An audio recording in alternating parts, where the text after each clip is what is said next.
डिस्कोर्डको च्यानलमा अब 1 लाखभन्दा बढी मानिस थिए।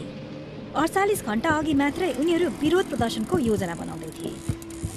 अहिले सरकार ढलेपछि र देशैभरि आगो लागेपछि उनीहरू नेपालको भविष्यबारे बहस गर्दै थिए।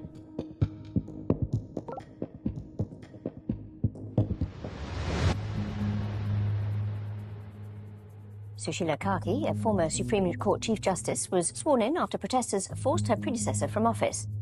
सेनाले लागू गरेको शान्ति कायम रह्यो। भदौ 27 गते नेपालले नयाँ प्रधानमन्त्री पायो। नेपाल हाँक्ने पदमा प्रथम महिला।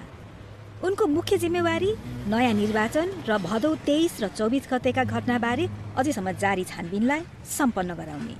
यस छानबिनको केन्द्रमा एउटा सरल प्रश्न छ। देशलाई नै आगो लगाउने गरी भएको हत्याको जिम्मेवार को हो? चेन अफ कमान्डमा रहेका मुख्य व्यक्तिहरूले अहिले एक अर्कालाई दोष लगाइरहेका छन्।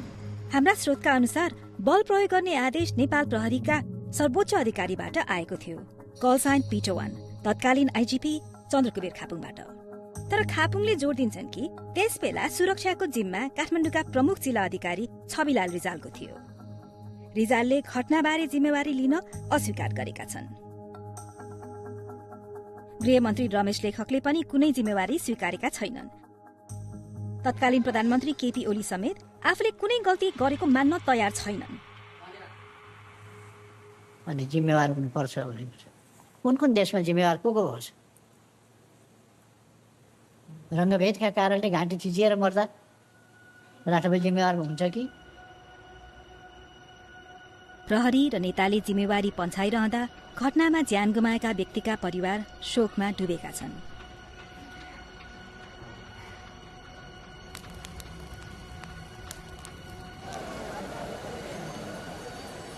यसका लागि दोषी को हुन् भन्ने बारे उनीहरूलाई कुनै शङ्का नै छैन। सबभन्दा हाम्रो चाहिँ दोषीलाई कारबाही हुनुपर्छ हैन, मेरो भनाइ चाहिँ त्यही हो। तपाईहरुले को दोषी देख्नु भएको छ तपाईहरुको नजरमा? 3 करोड नेपालीलाई सर्लङ्ग थाहा छ कि दोषी को हो भनेर। अहिले नाम हामीले किटान गर्नुपर्ने आवश्यकता पनि छैन। अघिल्लो सरकारले मचाएको यो सबै दुर्घटना हो हैन। त्यो सरकारमा लिड गर्नेहरू को थिए ती सबै दोषी हो।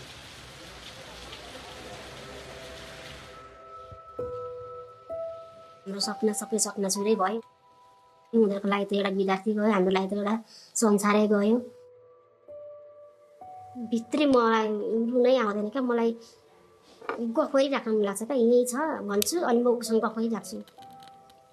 कतिखेर आउँछ छिटो आइज, मेरो मनमा त्यही मात्रै घुमिरहेको छ। स्कुलको ड्रेसमा मात्रै झचल्को आउँछ, ब्याग बोकेर आइपुग्छ भनेर। मैले त छैन भनेर मैले एक्सेप्ट पनि गरेको छु।